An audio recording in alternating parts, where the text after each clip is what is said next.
Hello, good morning dear students. How are you all? I hope you all will be all right.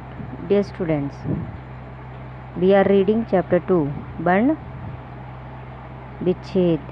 क्या पढ़ रहे थे? वर्ण विच्छेद। इसमें देखा हमने वर्ण क्या है, वर्ण की परिभाषा, वर्ण के भेद। वर्ण के कितने भेद हैं? 2, स्वर और व्यंजन। तो हमारा चैप्टर क्या था? वर्ण व्यवस्था। आज हम देखेंगे इसमें वर्ण विच्छेद। क्या देखेंगे? वर्ण विच्छेद द्वारा री का अंतर जानिए। वर्ण विच्छेद द्वारा री का अंतर जानिए। कृषक, का प्लस री प्लस सा प्लस आ प्लस का प्लस आ, मतलब कृषक के वर्णों को कैसे अलग अलग किया गया है। तृण, हृदय, सरिता, रिपु, रियासत, सबके वर्णों को अलग अलग किया गया है। इन वर्णों को मिलाकर क्या बना है? एक शब्द। पंचम वर्णों का संयोग। पंचम वर्ण ड, य, ण, न, म जब अपने ही वर्ग के व्यंजनों से जुड़ते हैं तो अपने से पहले वाले व्यंजन वर्ण के ऊपर अनुस्वार रूप में जुड़ते हैं, जैसे अंग, चंचल, घंटा आदि।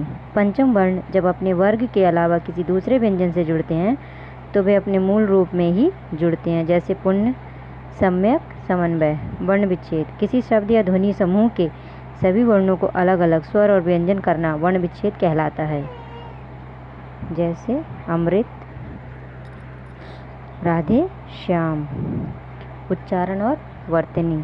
आम बोलचाल में उच्चारण संबंधी भूलों के कारण प्रायः गलत वर्तनी भी लिख देते हैं। आइए यहाँ ऐसी कुछ अशुद्धियों और उनके सही रूपों पर ध्यान दें। अत्याधिक, अत्यधिक, अधीन, अधीन, व्यवहारिक, व्यावहारिक, सामाजिक, सामाजिक, अतिथि, अतिथि, उन्नति, उन्नति, कठिनाइयाँ, कठिनाइयाँ, केंद्रीय, केंद्रीय, दवाइयाँ, दवाइयाँ, दिवाली, दिवाली, परीक्षा, परीक्षा, बीमारी, बीमारी, अश्रु, अश्रु, ऐनक, ऐनक, एतवार, एतवार, एड़ी, एड़ी, ऐसा, ऐसा, झोपड़ी, झोपड़ी, त्योहार, त्योहार, रोशनी, रोशनी, अंगुल, अंगुल, अंधेरा, अंधेरा, कंघा, कंघा, दांत, दांत, दांत, दिनांक, दिनांक, महंगा, महंगा, दयालु, दयालु, पूज्य, पूज्य, रुपया, रुपया, लघुत्तर, लघुत्तर, साधु, साधु, कृपा, कृपा, गृहस्थी, गृहस्थी, ग्रहण, ग्रहण, प्रसन्न, प्रसन्न, श्रम, श्रम, हंसना, हंसना, आशीष, आशीष, कष्ट, कष्ट, नमस्कार, नमस्कार, प्रसाद, प्रसाद, प्रशंसा, प्रशंसा, सुषमा, सुषमा, दृष्टि, दृष्टि, सृष्टि, सृष्टि, श्रृंगार, श्रृंगार।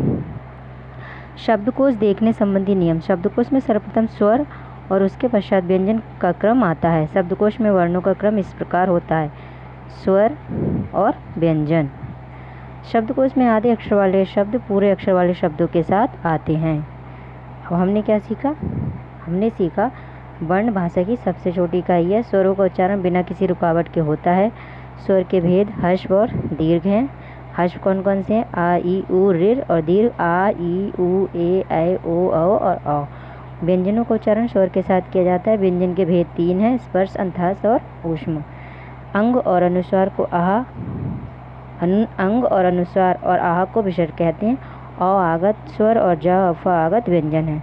श, त्र, ज्ञ, श्र को संयुक्त व्यंजन कहा जाता है। र और र के अलग अलग रूप हैं। तो छात्रों, हमारा जो पाठ है अभी समाप्त होता है। आप इसका अध्ययन करें। धन्यवाद।